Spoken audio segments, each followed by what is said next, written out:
The village of Glenfrost lay shrouded in mist, a place where the beauty of nature danced gently with the shadows of the past.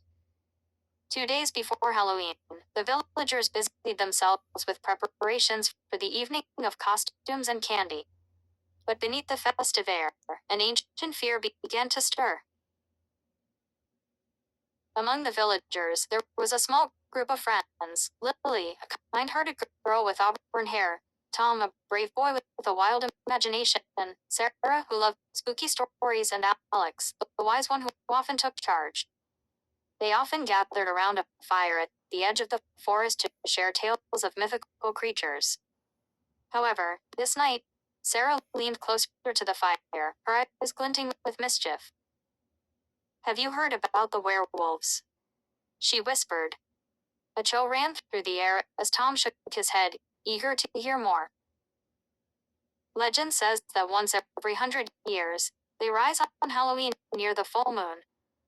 The last time was the night of the Harvest Festival, Sarah explained, her voice low. The others exchanged nervous glances. The Harvest Festival had been a night filled with joy, but now it seemed tinged with a dark omen. As the sun dipped below the horizon, the friends decided to explore the forest, despite the warnings of the elders. They walked deeper into the trees, their laughter echoing softly. The trunks of the ancient oaks loomed over them, casting long shadows that fluttered like ghostly fingers. Suddenly, Tom's expression turned serious. "Do you hear that?" he whispered. A low howling echoed from a distance, making the friends freeze in their tracks. The sound sent shivers down their spines. They looked around, panic bubbling in their chests. It was merely a wolf, they reassured each other. But soon, the howling grew closer, a haunting melody that turned their blood cold. "Let's go back," Lily said, her voice trembling. But just as they turned, a figure emerged from the bushes. It was an old man, his face lined with deep grooves, eyes piercing and wild. "Children, you should not be out here. The night calls for the beasts," he said, a warning lacing his voice. "Beasts? What do you mean?" Alex asked, rising to protect his friends. "Werewolves. They hunt tonight. They are drawn to the spirit of the harvest," he explained, his voice heavy with fear. "Is it just a story?" Tom asked, trying to keep the uncertainty from his voice. The old man shook his head. "No, child. The beasts are real. You must leave now." Just then, the ground shook with a thunderous sound, heavier than the howling wind. The friends could see shadows darting between the trees. They turned to run, adrenaline pushing them forward, but the figure of the old man grabbed Tom's arm. "Listen to me. If they create a pack, they will hunt you down. Stay together," he warned, his grip surprisingly strong. The four friends took off, the air thick with urgency. They sprinted through the forest, branches clawing at them as they ran. The howling grew louder, a pack of beasts closing in. They finally burst from the tree line, their little village coming into view. The warm lights of the houses flickered like a distant promise of safety. "Head to my house," Alex shouted. "We can lock the doors." They raced across the village square, the market stalls now abandoned. Shadows seemed to dance all around them, and the air felt electric with fear. As they reached Alex's house, they dashed inside, locking the door behind them.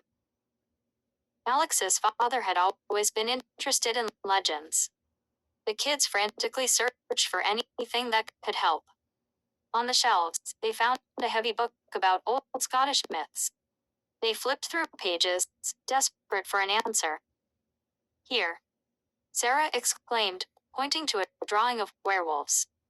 "It says they can't enter a home if the door is protected by a blessing." "What do we do?" Lily asked, looking at her friends. "We need to bless the door," Alex said, remembering his father's rituals. They found salt and candles, placing them around the door. They lit the candles, and each friend took a turn, speaking kind words meant to protect their home. Just as they finished, a loud banging echoed at the door. The friends jumped, their hearts racing as they huddled together. The howling grew frantic, a chorus of growls and barks vibrating against the walls. "Stay calm," Alex whispered, his voice steadying them. The banging intensified, and the door strained under the pressure. Suddenly, a clawed hand slashed through a window, shattering the glass. The creatures, eyes glowing in the dark, slipped inside. "Now!" Tom yelled as they grabbed whatever they could find: sticks, a heavy pot, anything to defend themselves. The room filled with sounds of chaos. The friends fought back, their hearts racing. The old man's warnings echoed in their minds. Just then, the candles glowed brighter as the blessings took effect. The werewolves paused, howling in confusion. The friends seized their chance. They pushed toward the door, shoving furniture in front to block the entry. Finally, as the first light of dawn colored the sky, the werewolves retreated, the magic holding them back. The village was quiet once more, the thrill of the chase now fading into relief. The friends stood together, breathing heavily. "We did it," Lily whispered, a smile breaking across her face.